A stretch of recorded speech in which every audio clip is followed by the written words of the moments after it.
we're about live. All right. Well, hi, everybody. This is John Timpain, and this is the fourth and final module in our sprint through the history of the arts in the United States of America.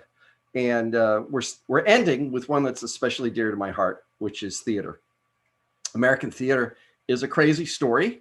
So let's get started with that crazy story. And what you're seeing here on my top screen, which is the title screen, American Literature at the Crossroads for Theater, the Youngest Art, is a drawing of a large theater in New York City around the year 1820. So they already had large theaters in New York City. This was somewhat uptown from Broadway.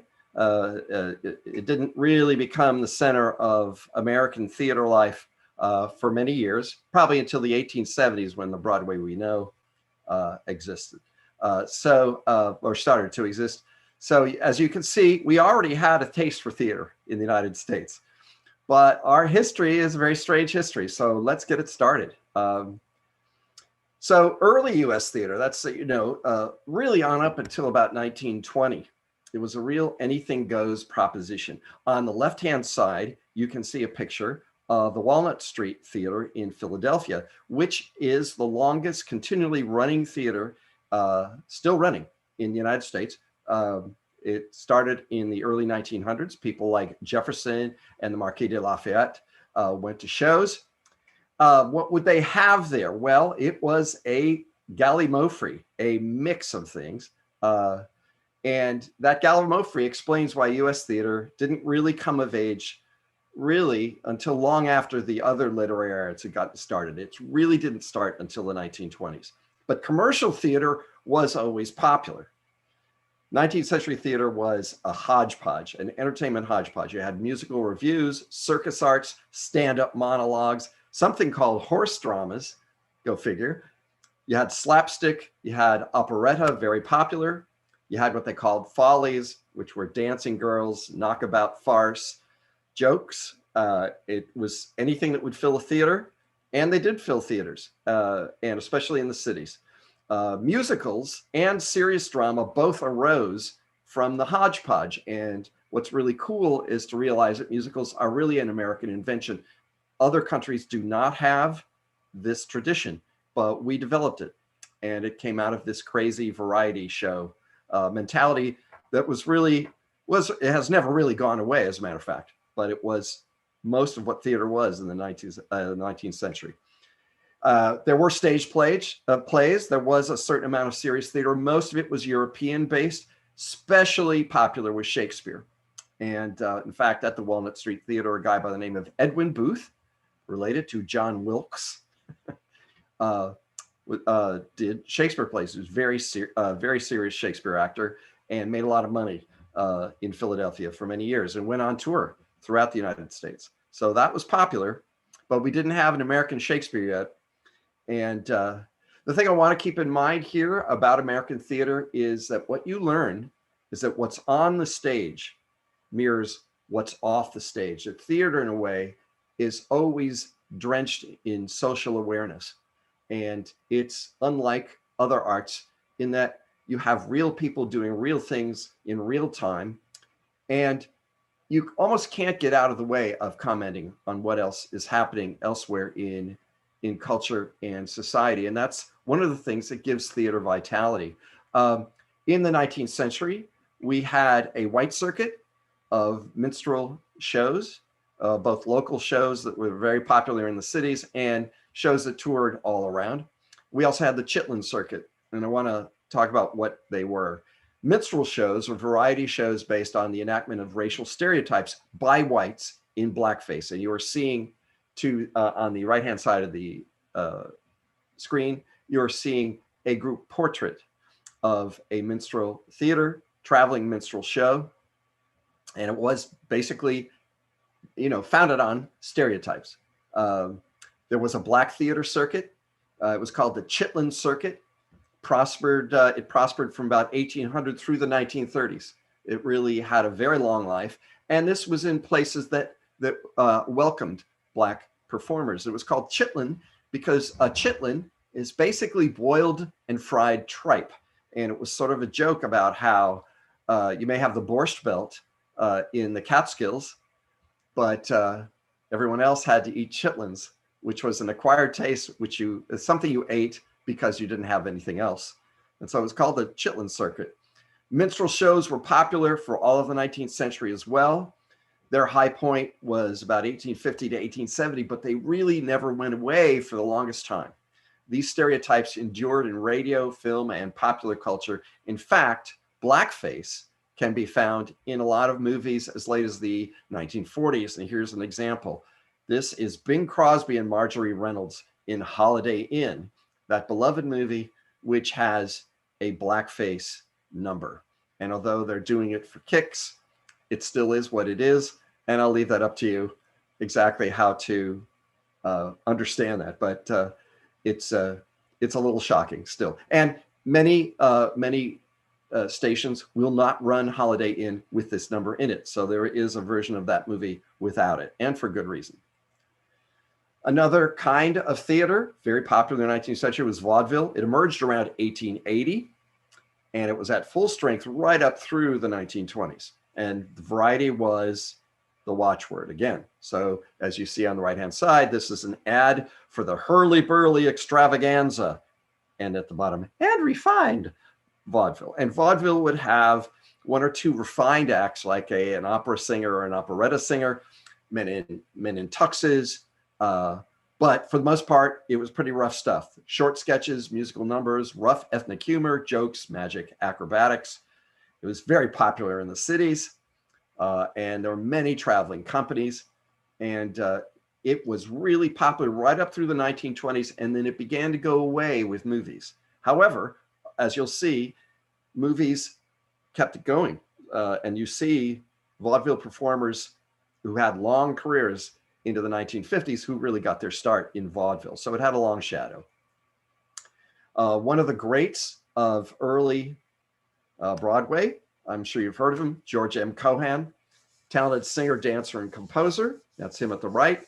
His parents were traveling vaudeville performers, so he's right out of vaudeville himself, and he was called the father of Broadway.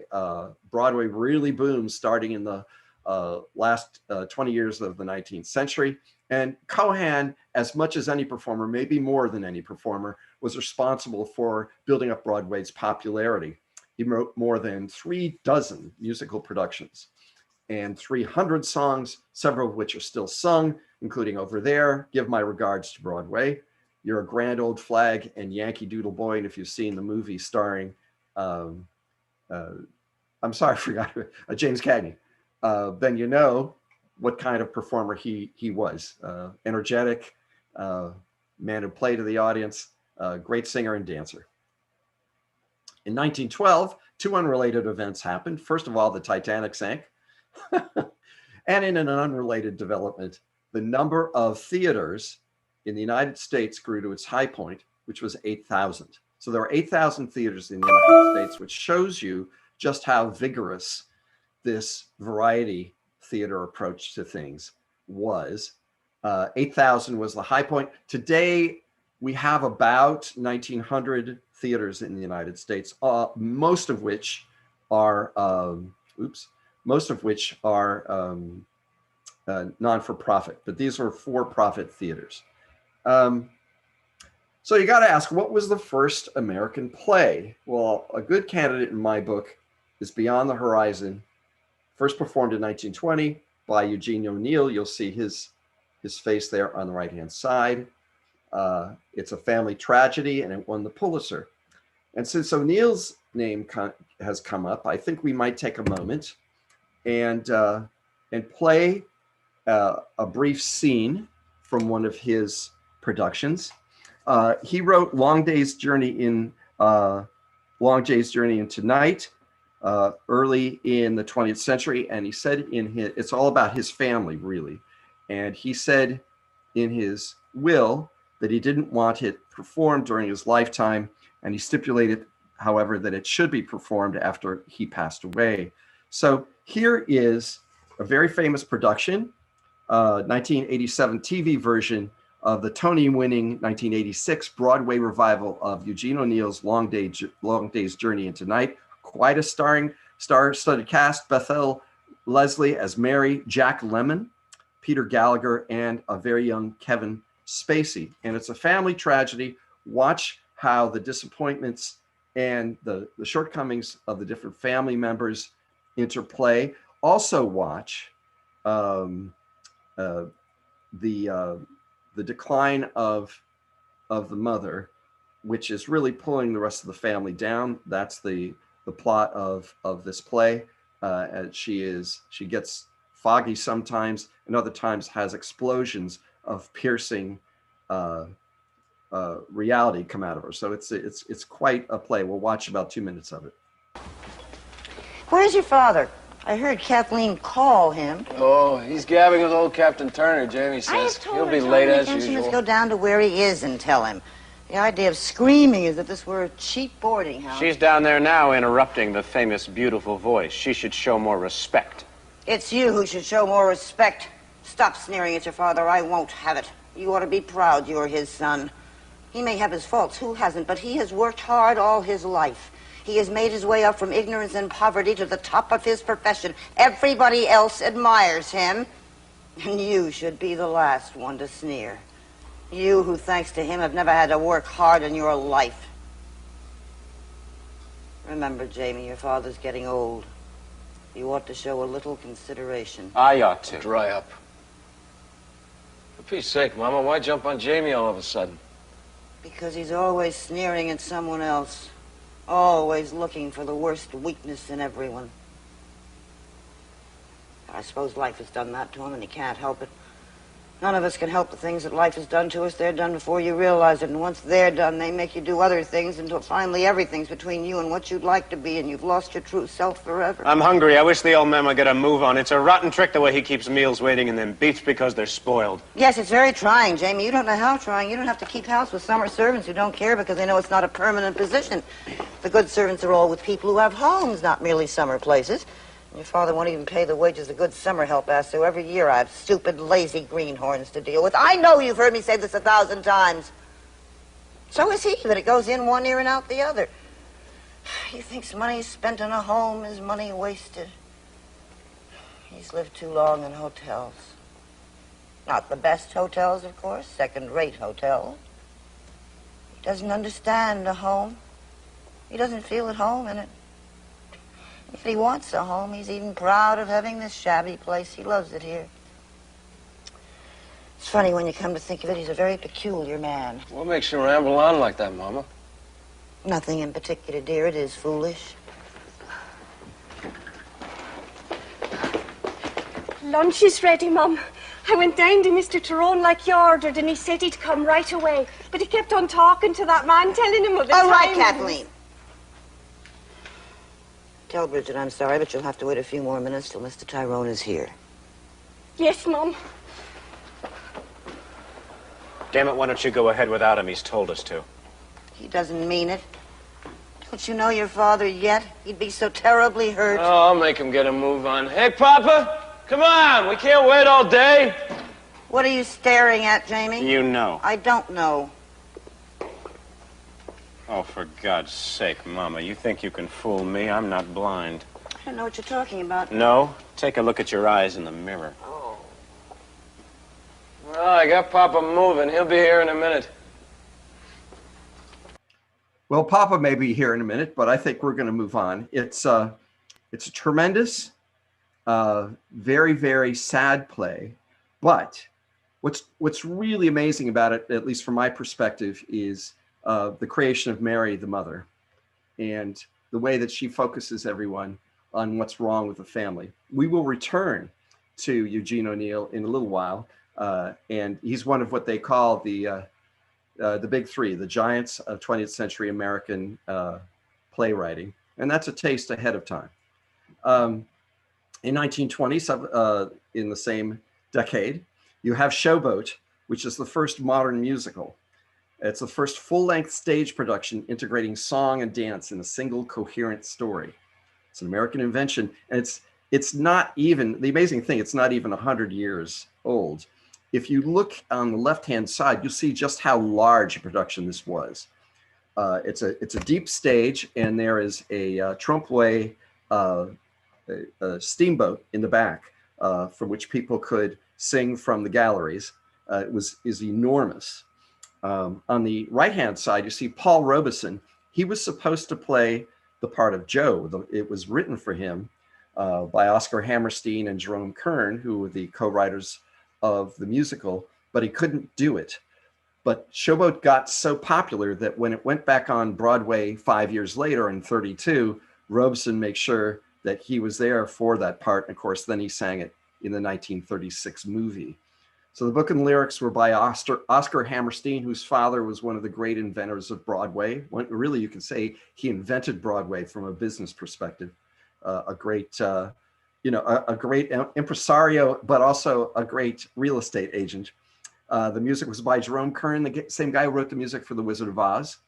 And it's based on an Edna Ferber novel. And P.G. Wodehouse actually contributed some of the dialogue. So you had a real brain trust here. It's a sweeping historical drama starting in 1887, ending in 1927. It looks at the legacy of slavery and inequality. And the original Joe, who sings Old Man River, was Jules Bledsoe, the very first African-American who regularly worked on Broadway. 1927, Showboat, a big moment. And people knew it too. Reviews of Showboat knew they had seen something different. Well, this pitches us into the 1930s, and here are four guys you probably know. These are the Marx Brothers. And the reason they are very important in the history of American theater is that they started in vaudeville, then went to Broadway because they were so popular in Broadway, on vaudeville, and then they jumped to movies because they were so popular on Broadway. They are a spline, if you will, a connection between 3 eras, not just one. And they're the sons of Jewish immigrants to the United States from Europe, which allows me to bring something up, which is that a lot of the people that you're going to meet in this quick hour introduction to American theater are the sons and daughters of immigrants, not all Jewish. Eugene O'Neill, for example, is the son of Irish immigrants. They're from Haiti, they're from Puerto Rico, they're from Germany, they're from all over the place, and they are attracted to theater. So something you might want to think about is, why are the sons and daughters of immigrants attracted to this particular art? Is it because it looks at identity or the social pressure on individuals? Is it because it's always about the interplay of people and how they get through their lives? I mean, what attracts immigrant children to this form? And they certainly were. The first two movies that they made, Coconuts and Animal Crackers, are basically filmed versions of huge Broadway hits that they had. They made, their big run was from 1929 to 39, when they made 9 movies. And they collaborated with George S. Kaufman and S.J. Perlman and other great comic writers. And that's the key to them, is that they're not only great ad-libbers. Groucho Marx in particular is famous for this fountaining, flowing, ad-libbing that he always did, even during movie shooting. But they also were great collaborators. They worked with great writers and came up with great material that way. And they became an influence on the development of humor in this country, both off stage and I say it both on stage and in the movies. That includes wacky humor. We're going to see some in a minute. Screwball comedy, which becomes a kind of movie, the screwball movie, fast talking humor, and romantic comedies. And they were the originators of just about all of those. So I think we can say that it's not an exaggeration to say that they went from vaudeville to world domination. They were Paramount's leading moneymakers from 1929 to 1933. So let's look at a Marx Brothers segment from 1933. And the reason we're going to do it, it's from Duck Soup. And the reason we're going to choose Duck Soup is there's a lot of their vaudeville shtick in this movie. It's 1933, And I once talked to Minnie Marx, who was Chico Marx's daughter, and she was on the set while they were filming this film. And she told me that during the filming of this movie, you could hear translated transcripts of Adolf Hitler's speeches on certain radio stations. And these three young Jewish men in their 20s, during their breaks from shooting, would hear the Hitler broadcasts and get furious, get absolutely angry. And of course, then they had to go from that to something like this. So this is The Country's Going to War from Duck Soup. Groucho Marx plays Rufus T. Firefly, who's the head of the country of Fredonia. And what this whole crazy number is about how exciting war is and how excited people get when war comes up. And here we go. Hold on to your hats.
We aren't seeing anything. I don't know if you know that. I don't know.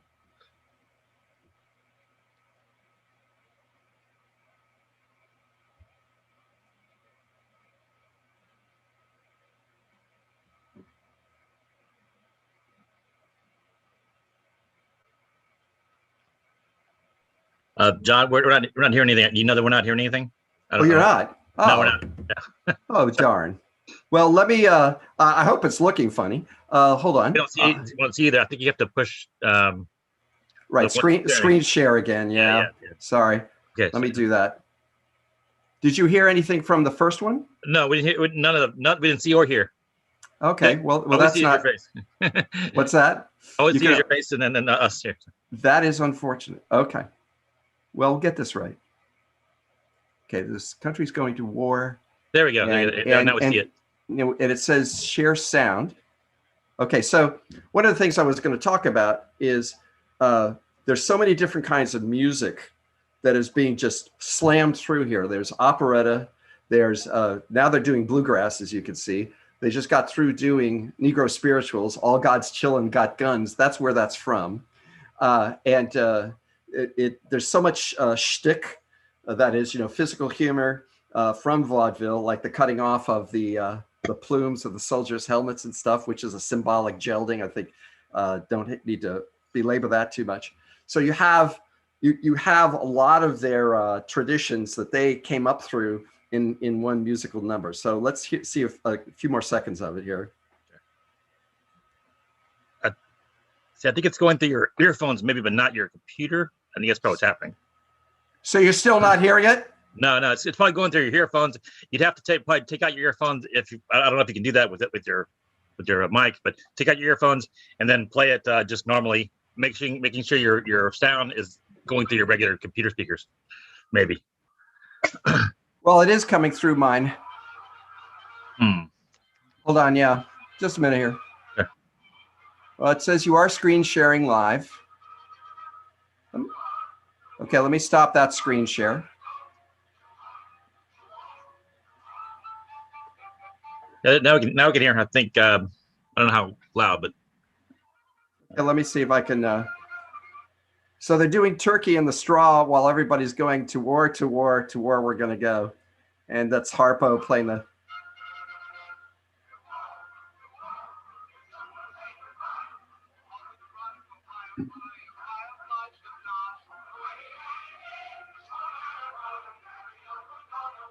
This is my favorite part. Look at this. Early handheld camera.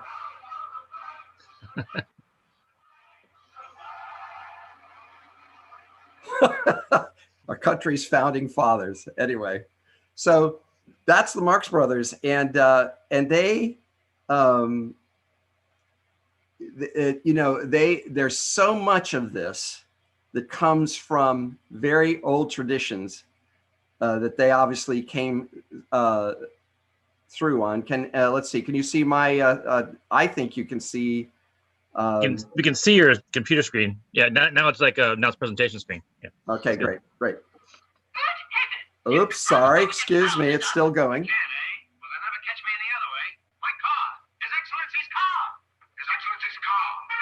Yeah, His Excellency's car. Okay, so that's a sight gag, like many of the Marx Brothers. So in the 1930s, you have a lot of humor, a lot of protest.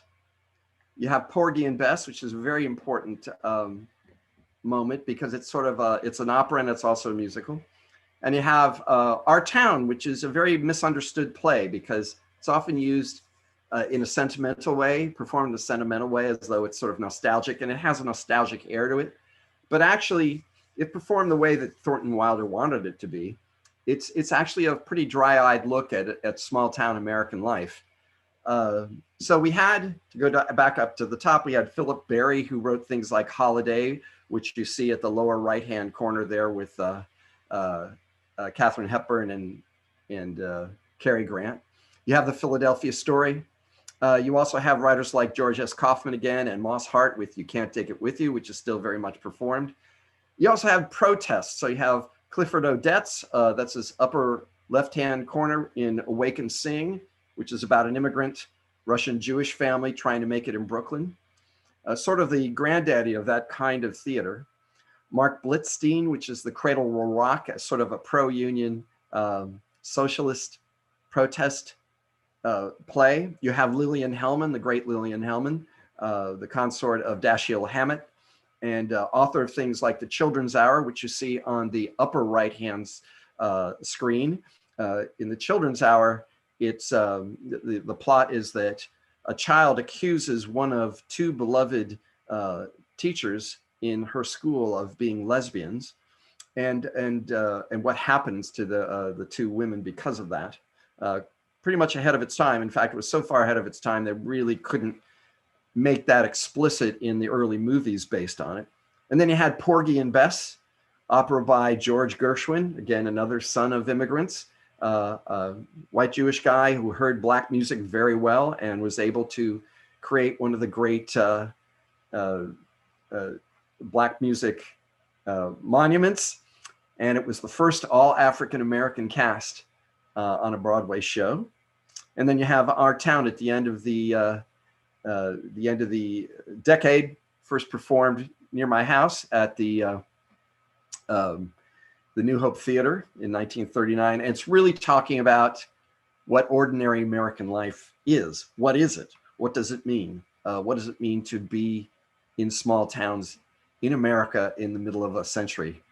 And of course, the Depression hangs heavy over all of this humor and protest and social realism. It's asking whether our way of life can actually keep going if it's not working very well for everyone. Not a bad question to ask at any time. Want to make sure I mention, because we're treating musicals and serious theater as intertwined, and why not, the musicals of Rodgers and Hammerstein. There's Carousel, which is 1945. Actually, it has to do, much of it has to do with domestic violence. A lot of people don't realize that. And it asks questions about redemption in the afterlife. South Pacific, which of course it has to do with the Second World War, but it also has to do with the standoff between men and women and racism. There's an interracial love affair and the famous song, You've Got to Be Carefully Taught. People forget that their musicals often had social questions asked very, very prominently. The King and I is even more prominent because it's about colonialism and interracial relations and education. One of the strangest scenes in any musical is when the Siamese children perform the Small House of Uncle Thomas, which is Uncle Tom's Cabin, according to them, and all sorts of intersectional issues are raised. And it's very funny as well. Now we come to the big three, and this is the time to bring Eugene O'Neill back in. He sort of is in the generation before Tennessee Williams and Arthur Miller, but they are of a group. They really are. They're great masters of American tragedy, of the American family tragedy. Very different. You would not mistake one for the other, especially Tennessee Williams. I think he's especially different. He's a very lyrical writer. But all three of them are very, they have wonderful runs, and they are still performed frequently. I might add that Eugene O'Neill not only set a record by, we'll come to that. He set a record for 4 Pulitzers, and he actually managed to win the Nobel Prize. He's the first and only American writer of plays to do that. Here's a picture of a younger O'Neill who worked in the small theater. He worked with the Provincetown Players in Provincetown, Rhode Island. It's a little theater, and what they were trying to do was explore alternatives to commercial theater. They were sick and tired of American knockabout theater. They wanted to do something serious. So you see O'Neill helping another theater person pin up the roof to a really, low budget performance. It's a beautiful, that's what small theater is about, ladies and gentlemen, is blankets being used for stage settings. He drew on his troubled personal and family life, as you've already seen. He was an expressionist. That is, he created scenes and characters as ways of getting across the emotional content of a scene. He was a realist. He not all of our writers here are realists, but he definitely was. He set all those records, as we said before, and I've spoken about Long Day's Journey, which you've seen a few minutes of. Number 2, at least the second one we're going to talk about, Arthur Miller is another master. That's him at his typewriter. All My Sons was his first big play. Death of a Salesman followed, The Crucible, View from the Bridge, and more. He also wrote screenplays, and his most famous one is probably The Misfits, with Clark Gable and Marilyn Monroe. Salesman is on many lists of the greatest plays of all time. We'll see a few seconds from it in a minute. All My Sons, though, deserves mention. It's about corporate corruption in wartime. It's about a man who has made money for his family and supported his family by basically shorting the United States government in the equipment that he creates for it during the war, and it has led to some deaths abroad. And when this catches up to him, we see what happens. The Crucible, which is one of his later plays, very, very popular, is a McCarthy era retelling of the Salem witch trials, and he himself fell afoul of Senator Joe McCarthy in the 50s, and the House Un-American Activities Committee pressed Miller to name Americans who belonged to the Communist Party. He refused, and he was convicted of contempt of Congress in 57. He got a lawyer and got the conviction overturned the next year. But he was a poet, really, not only of American family tragedy, but also the tragedy that happens when people are persecuted by the majority culture. And again, the son of immigrants, and he might have been especially alive to that. Now, give me a minute, and I want to give you a couple of minutes of a very famous version of Death of a Salesman, 1965 TV version starring Lee J. Cobb as Willie Loman, who's the salesman in question. And he was the original Willie Loman. So this was a reprisal of a part that he first played in 1947. This also stars a very young George Segal very young James Fiorentino. So here's a few seconds, and you'll see that over his shoulder is the ghost of a man who's telling him that if he's going to kill himself to give his family his insurance, he better make sure it goes correctly. Can you folks hear me? But Yeah. not. I don't see the visual yet. Okay, just one moment. We're going to make it. And that was not Steven Seagal, right? No, not Steven Seagal, George Seagal. They're not related either. Thank you so much. Yes. All right, here we go. Yeah, Death of Salesman. Yes, there we go. You got it? Okay. Yeah, now we can see it. Yeah. Okay, let me make sure. Okay, let's see if can you hear it? Yes. Okay. Remember, it's a guaranteed $20,000 proposition. But you don't want to make a fool of yourself.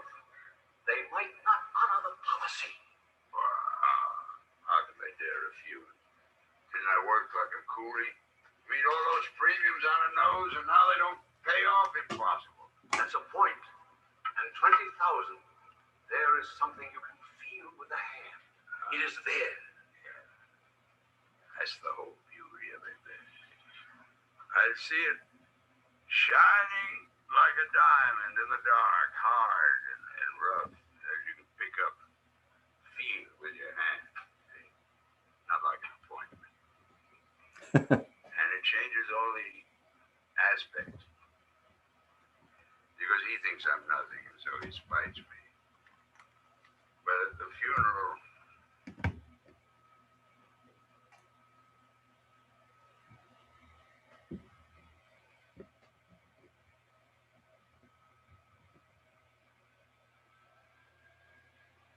It went quiet for some reason.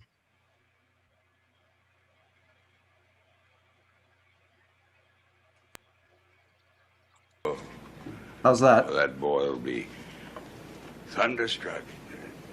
That's great. He doesn't realize I'm known. And he'll see it with his own eyes once and for all. He'll call you a coward. He'll hate you, William. Oh, no, Ben, that would be terrible.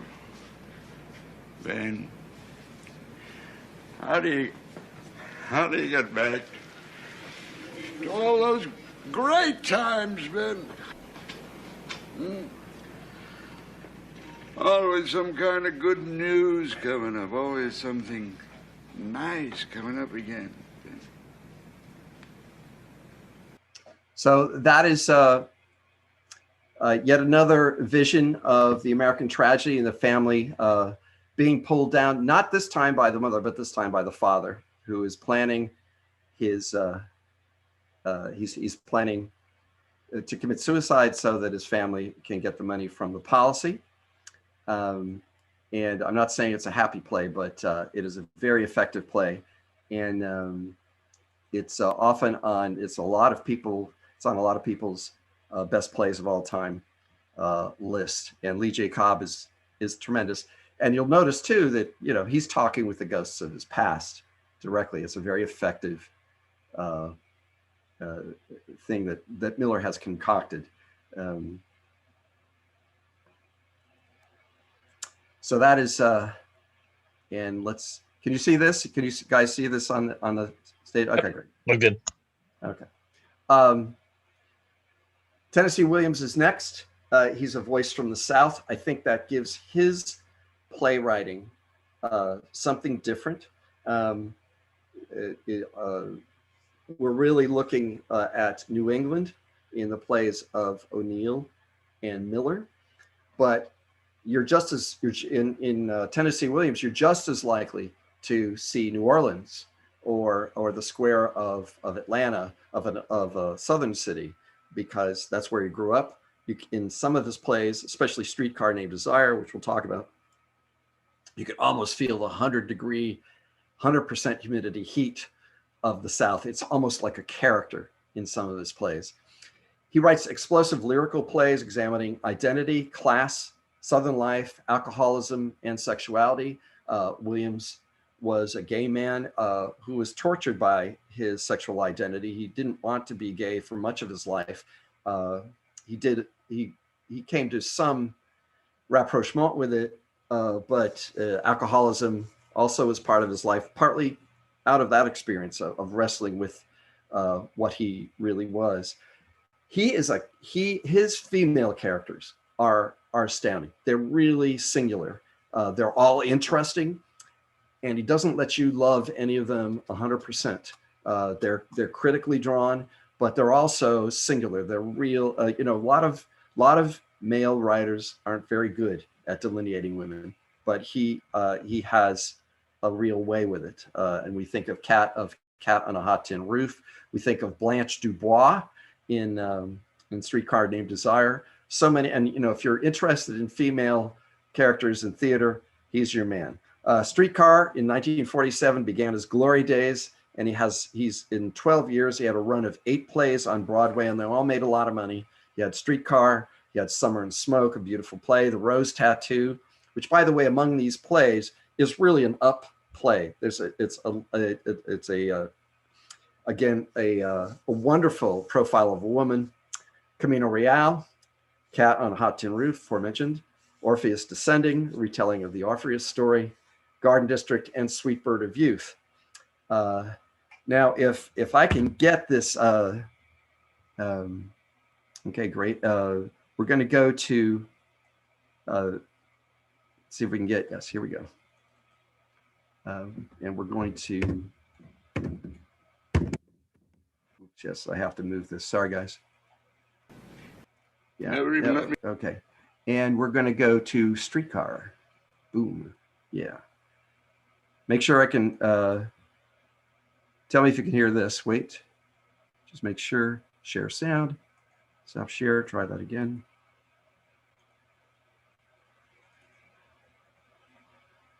Yeah. It says share sound. Tell me if you can hear it.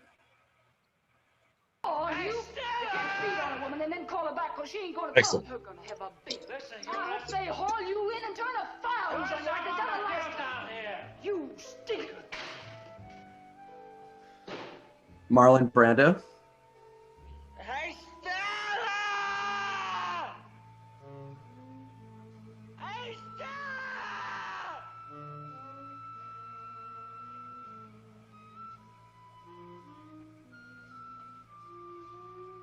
I'm going to stop for just a moment and point out 2 things. On the right hand is Kim Hunter, who would win the Academy Award for Best Actress for her performance as Stella Kowalski, which she originally performed on stage in 47 when it first opened.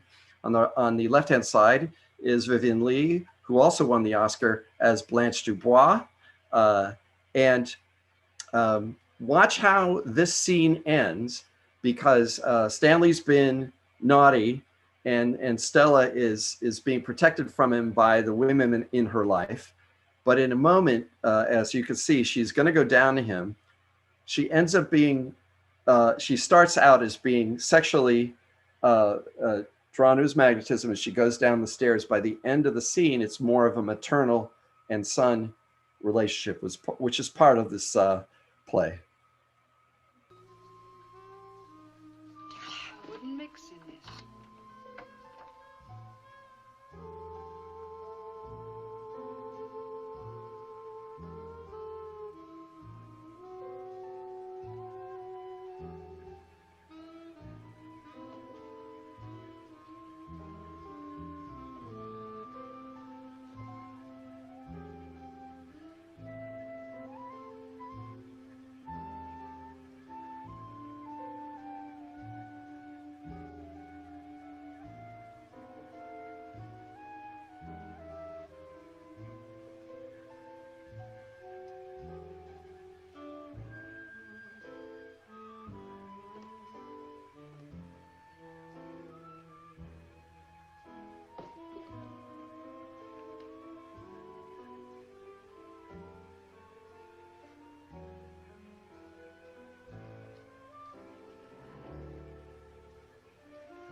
Don't ever leave me, baby.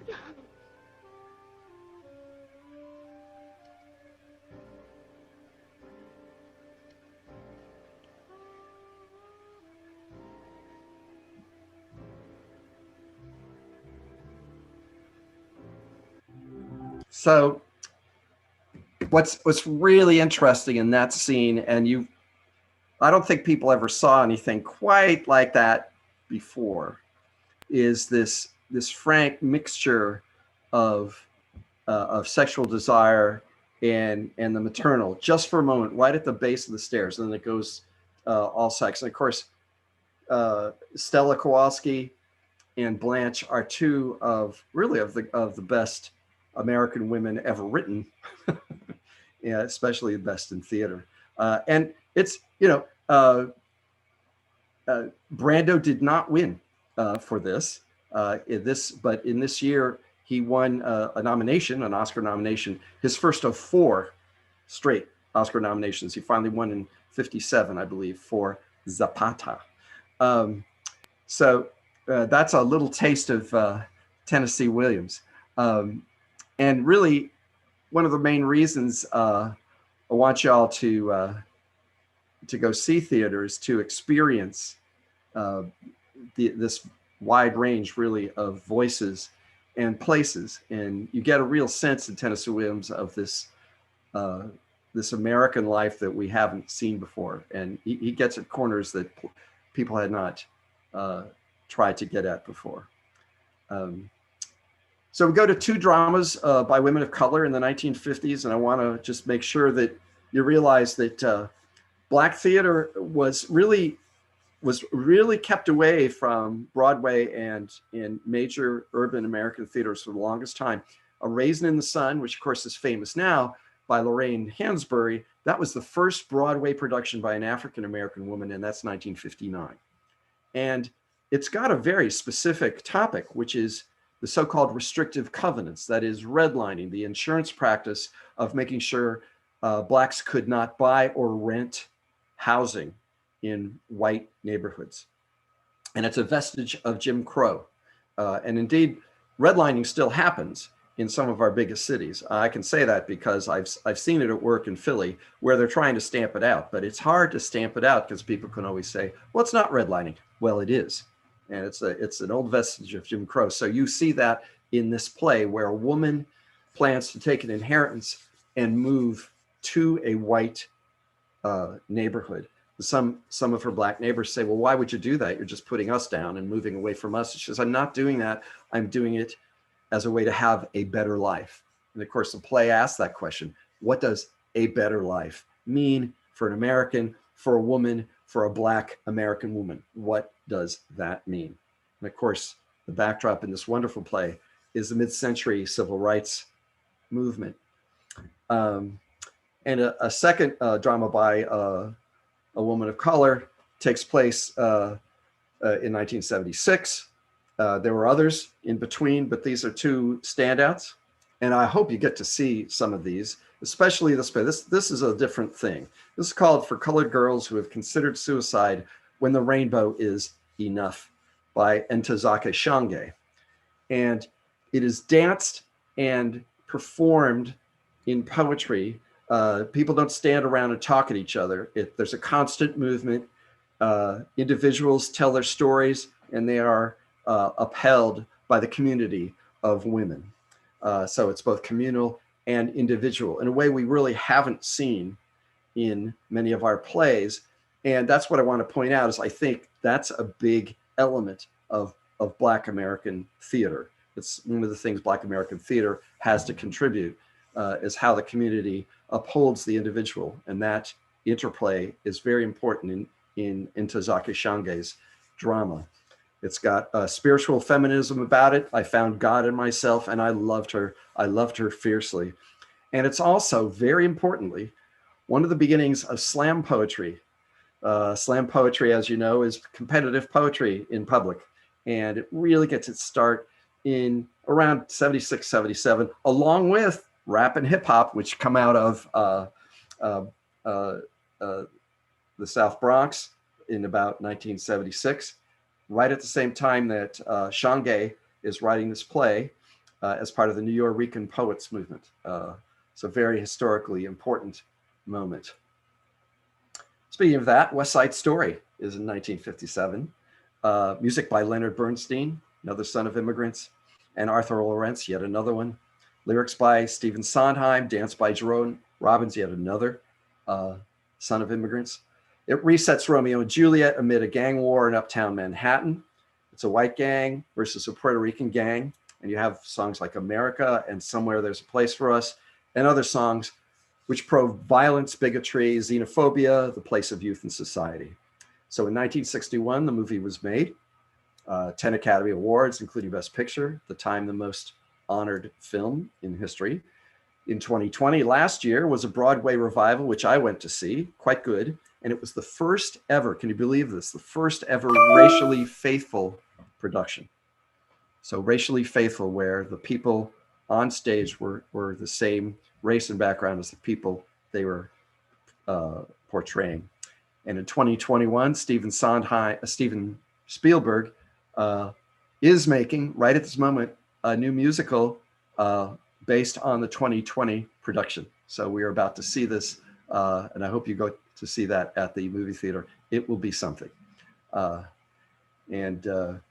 course, there's a lot of reasons that West Side Story is historic, but one of the reasons I want to point out is, look at the left-hand side. Okay, all the guys on the right are white, that's clear. All the guys on the left are supposed to be Puerto Rican, and none of them are. They're all in grease paint, making them seem darker, right? George Chakiris, the guy in the pink shirt who won the Oscar, he is supposed to be Puerto Rican, and that was Hollywood then. What we're going to see when the Spielberg West Side Story comes out is something different. We move on to Edward Albee. He does Theater of the Absurd. He's famous for Zoo Story, 1959. Also, Who's Afraid of Virginia Woolf, 1962. And the one I want to stress, because it's just as good as the other two, is Three Tall Women, an amazing play. And I went to see the revival of it a couple of years ago with Glenda Jackson on Broadway. 3 lives of women in 3 generations. And it turns out the trick is they're all the same woman in different stages of her life. This guy won 3 Pulitzers and 3 Tonys. And I suppose he probably should be added to the big 3. We should probably have a big 4, and Albee should be one of them. Angels in America by Tony Kushner is a huge 2-part epic. Part 1 came out in 1989 and part 2 in 93.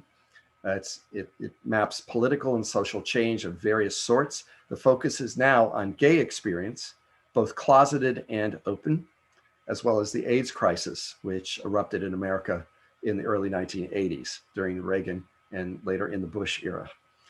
And also folded into that is a biography play, The Life and Death of Roy Cohn, who was a lawyer for Senator Joseph McCarthy, whom we were talking about just a moment ago.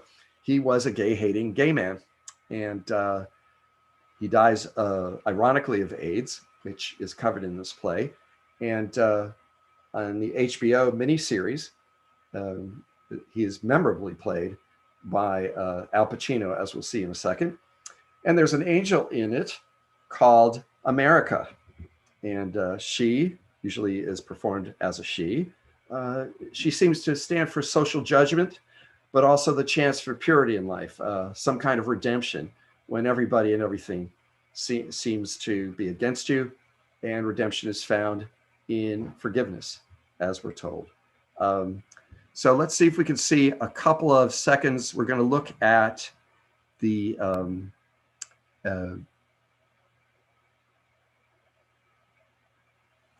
trailer for Angel in America, the HBO series. Stars Emma Thompson, Meryl Streep, just like everything else does. Al Pacino, quite a performance. So sometimes it does seem like she stars in everything. Tell me if you can hear this, folks. Look up. Can you hear that? That's great. Great. Okay, great. Here we go. Look up. Are you one of those follow me to the other side voices? No, I am no night bird. I am a messenger. What? Tell me. Chaos, baby. Legion #1. AIDS is what homosexuals have. I have liver cancer. You can call it any damn thing you want, Roy. But what it boils down to, you have AIDS. Why are you dressed like that? You don't like it? Nurses are supposed to wear white. Doctors are supposed to be at home in Westchester, asleep. Sorry, sick friend. Ask yourself what it was you were running from. It's about time you did. And what are you running from now?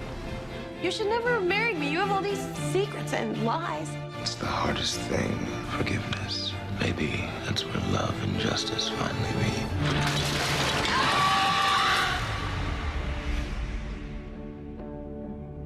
The shit's really hit the fan, huh, Roy? So what's happening there is Meryl Streep appears as the wife of Ethel Rosenberg, who Roy Cohn helped condemn to death for smuggling nuclear secrets to the Russians.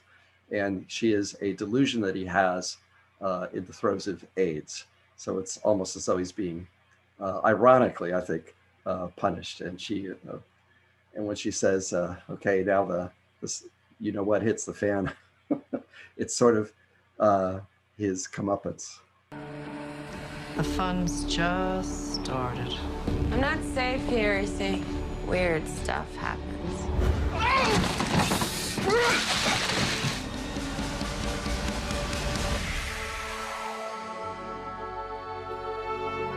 In this world, there's a kind of painful progress. Longing for what we've left behind and dreaming ahead.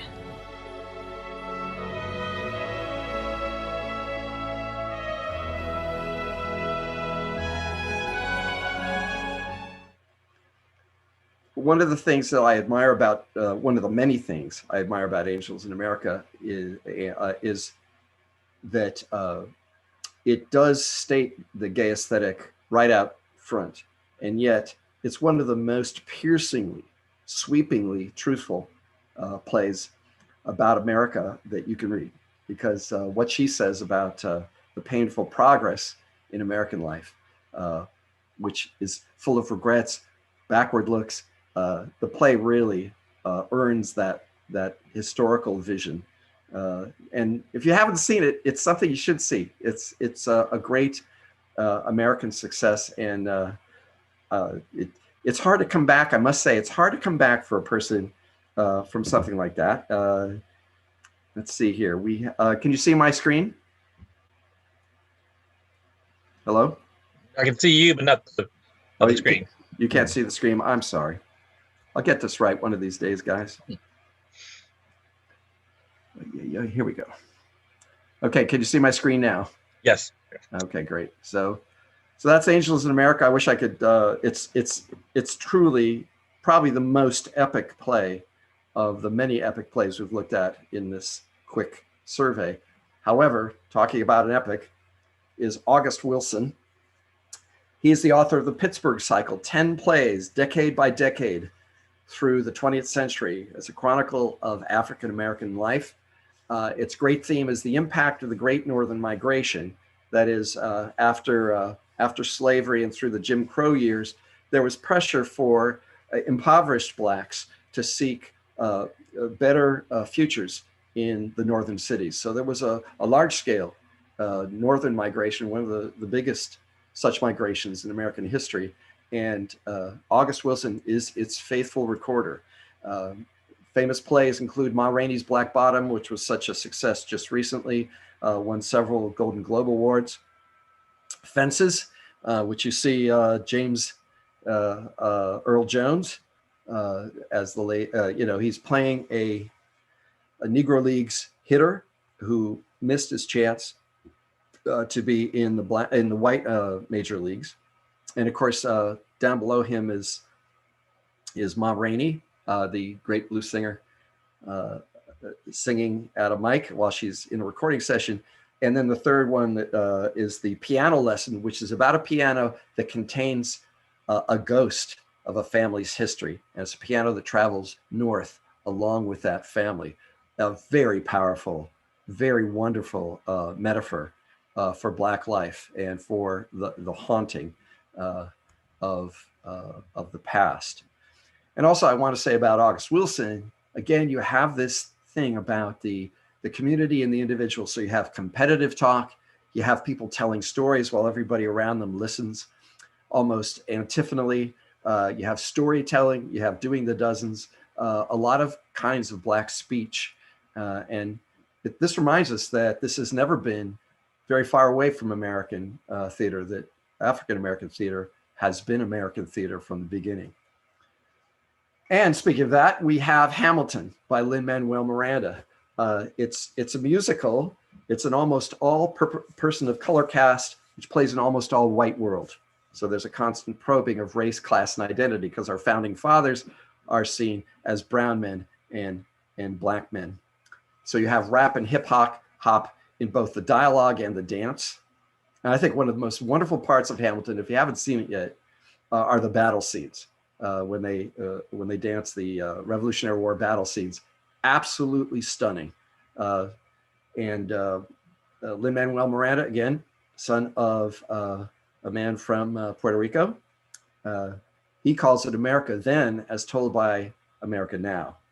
And the central figure is Hamilton himself. He's an immigrant from nowhere, not a Black immigrant. He's white, probably with Scottish English background. It's a little bit hazy.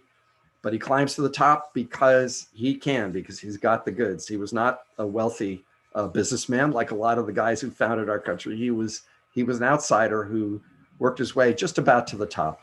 And he helps found a nation of immigrants. And one of the many reasons to go to see Hamilton when you get a chance is to enjoy the rap music in it. And if I can get this up and do it right, see if I can. Boom.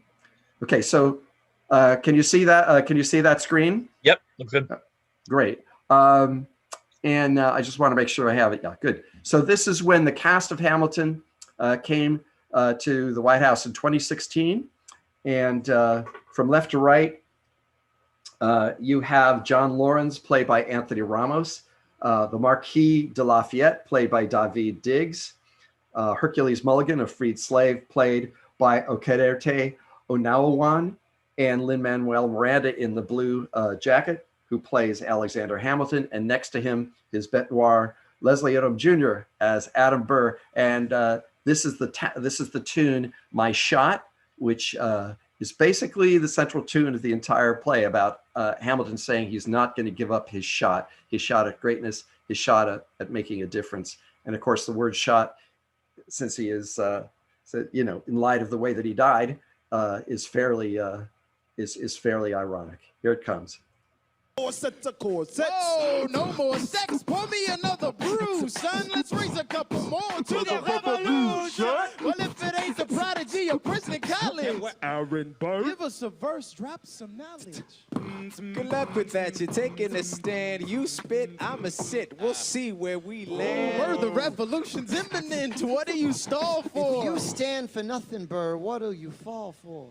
Oh, who are you? Who are you? Who are you? Oh, who is this kid? What's he gonna do? I am not throwing away my shot. I am not throwing away my shot.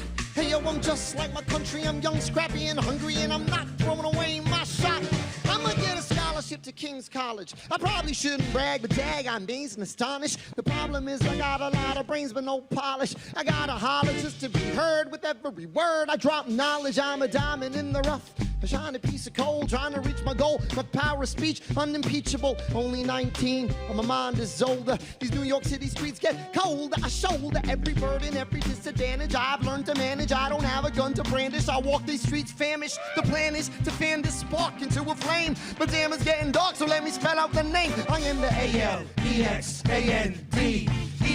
We are meant to be a colony that runs independently. Meanwhile, Britain keeps shitting on us endlessly. Essentially, they tax us relentlessly. Then King George turns around, runs a spending spree. He ain't never gonna set his descendants free. So there will be a revolution in this century. And to me, he says in parentheses, but don't be shocked when your history book mentions me. I will lay down my life if it sets us free. Eventually, you'll see my ascendancy. And I am not throwing away my shot. I am not throwing away my shot. Yo, I'm just like my country. I'm young, scrappy, and hungry, and I'm not throwing away my shot. I am not. Oh my goodness, I just love it. I just love it. Just like my country, young, scrappy, and hungry, and I'm not throwing away my shot.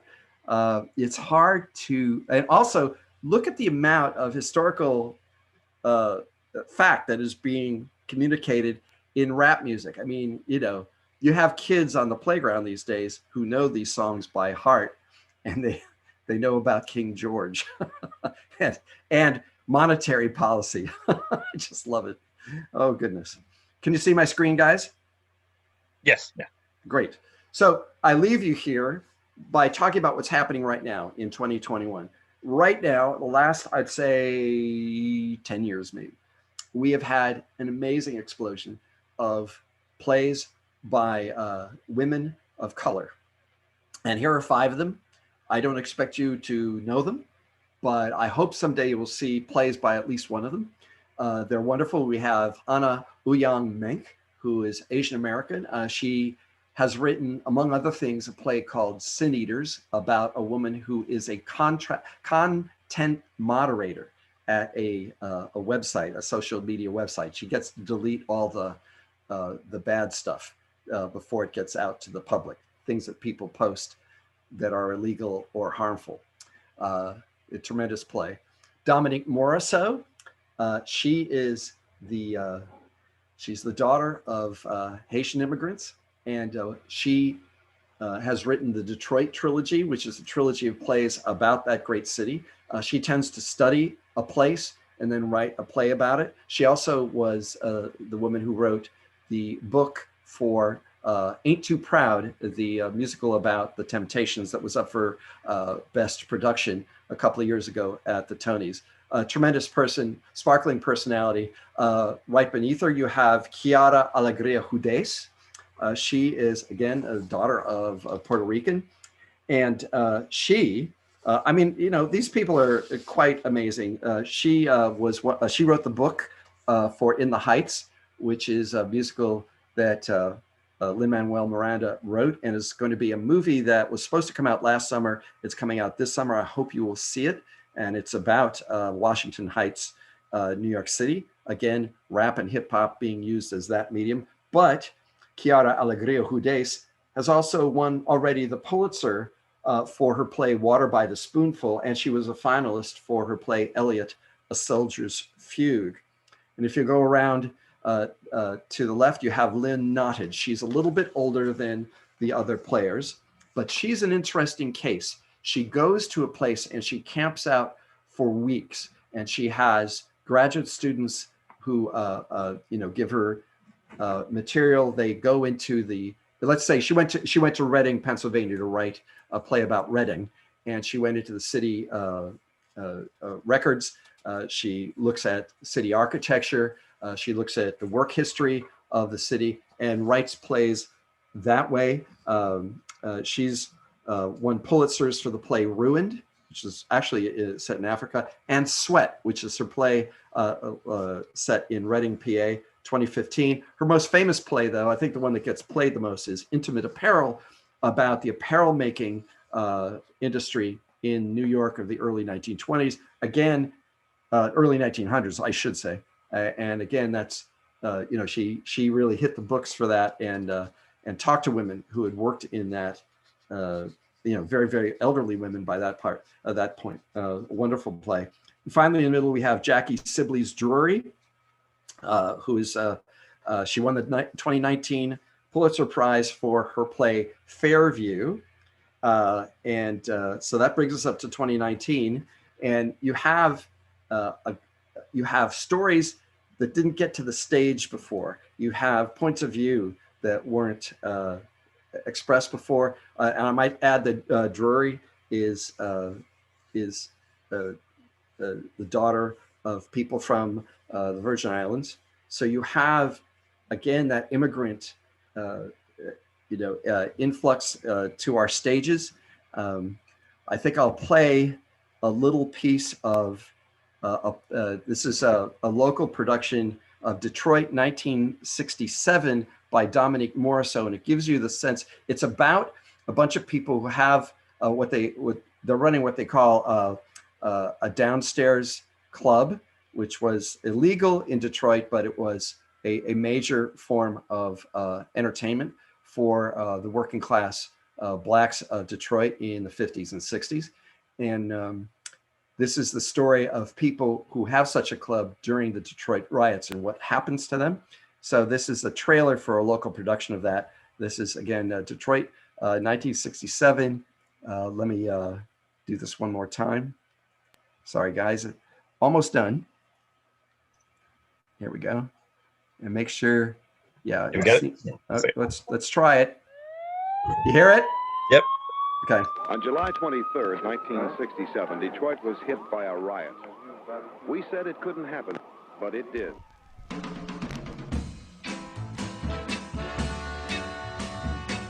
This here's an 8-track player. This here's going to be the answer to all of our problems. By the way, that's one of the funniest moments in the play when this guy comes on stage and says, here's an 8-track tape recorder. Here is the answer to all our problems. It always gets a laugh from the audience because 8-track was promising, but actually didn't go as far as people thought it would. It's horrible. I know. Why you always think something's up my sleeve, Jeff? Because when it comes to you and slide, it always is. Why did you make me bring this white girl back here? I don't know. What you think gonna happen when this white girl wake up in a house full of colored folks in the ghetto? You gotta be tough and strong. She ain't for touch, understand? Me, I bought some property over here. Gonna open up my own business. I just love this little clip. They found somebody's home movie of a backstairs club, and so you can see, just how much fun people had with it. And you can imagine what happened to such things during the riots, which this play really treats. We going down the steps. We gonna get that bar. Come in here with your new 8-track player and your new bar and your white woman, and you think you somebody you ain't. Ain't no telling what Detroit could be if it was all put to good use. Colored folks moving this city forward. We get us some business of our own. Make them stop treating us like trash to be swept away. You want a dream, and if that dream don't work out, even if it don't last, at least it felt real good trying. And you might notice that there's a big debate in the play about the future of Black entrepreneurial businesses. And at least one of the characters thinks that this is the key to Blacks getting out of out from behind the 8 ball that they seem to be in American society. But the other characters say, well, we can't decide whether you're a real businessman or just a hustler. And it's a remarkably piercing play in its social views. And I think you're going to see more of this. You're going to see an expansion of the stories that get told on stage in America. And I think it's going to be both different, as all these plays have been. They've all moved the playing piece forward. But I also think there are a lot of, you've probably noticed some things that some of our scenes have had in common. And I hope you go out to see an American play, maybe one of the ones, we saw some pretty famous ones in this tour. And they'll make you think. They might make you sad. They might make you happy. They might make you laugh. But one of the great things about plays is they're live. They're real live people. And you never know what you're going to get from night to night. You might go into the smallest theater in America and something special will happen. So I want to thank everybody for letting me conduct these tours. It's been a great pleasure for me, certainly, to revisit these works, especially with the theater. I think I've seen every play that I've mentioned in a life of theater going, and I'd like to see them all one more time. So thank you so much. Thanks, John. Makes me want to see how it plays. Yes. Well, what's funny is attending plays in American culture is supposed to be a thing that guys don't do, and I don't know how that got started. I really don't know how it got to be. It's not football. No, it's not civil. Well, yeah, I suppose it means you got to buy a ticket and be there on time and wear a suit sometimes. and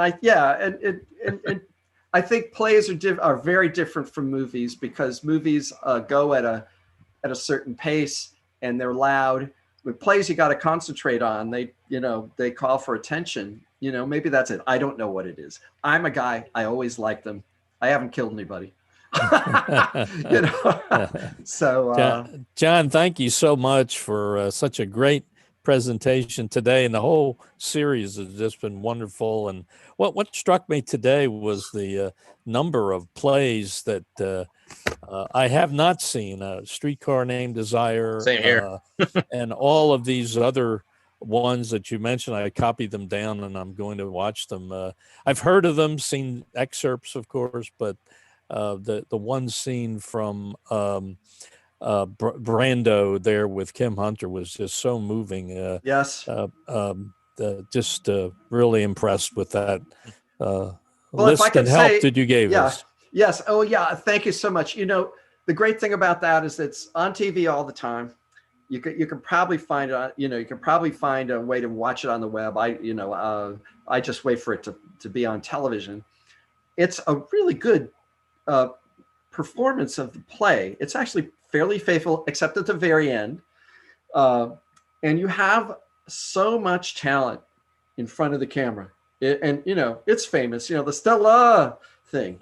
But it's such a complicated play. You won't know exactly what to think at the end, but that's part of the point. It's part of the point. Is that he flings you into very complex relationships. So I just love being in the middle of those relationships. I really do. Maybe that's another reason people think men don't like plays. I don't know what it is, but you should see that one. Everyone should see. I think everyone should watch the Angels in America series if they haven't seen it. I never heard of it, but I will watch it. Yes, it's HBO. I think I'd seen it once. I think I remembered how much it felt like Christmas Story. In a way. Oh, well, yeah, there are parts of it that do. It's quite a tour of the 50s, 60s, 70s, and 80s from a particular viewpoint, and it's really asking the question: how do you achieve social change? And one aspect of that would be, how do you achieve a country that doesn't blame people for their sexual orientation? But that's only an aspect of a much larger question, which is, how do you get forward? How do you change into the future? How does that happen when so much is pulling against it always? That's an amazing theme. I mean, what? And of course, Hamilton. I mean, everyone should go see that. I've seen it a few times now, and because I'm a theater reviewer, so I was privileged, let me tell you. But it is what they say it is. It is a game changer. Because what is it? Is it a play? Is it a musical? Well, when you're listening to the music, you're hearing people speak poetry at great speed, right? So which is it? It's hard to say even what the heck it is. And then there's dancing, of course, but there's also Broadway style, songs in it. It's once again going back to the American tradition of a variety show, because there's pop songs, there's also sort of Broadway crooner songs, and then the hip hop and rap for which the show is famous. It goes back to that American anything goes tradition. It's so, I wish I had Lin-Manuel to interview. I've never interviewed him, but one of the questions I'd ask of him is, well, how much was that in your mind while you were writing it? I'm sure he will say, oh yeah, I was thinking about that. I'm sure he will. I think he will. So Schoolhouse Rock on steroids, which is not a bad compliment, because those guys that did Schoolhouse Rock were all famous stars in their own right for each one of the songs. Oh yeah, no, that's right. No, and Schoolhouse Rock, one of the things about that tune, that show, is it's reminding us about what popular music is in the United States. I mean, it's actually a part of it's more important in our culture than it is in most other cultures, actually. Wow. I think it is. I think it has been a carrier and a reflector of social changes in a way that it hasn't been in other countries. And that's why other countries like American pop music that much. Oh, they imitate us to the nth degree. Oh, yeah. Oh yeah, look at K-pop. K-pop. Yeah, is- absolutely. K-pop is Beyonce.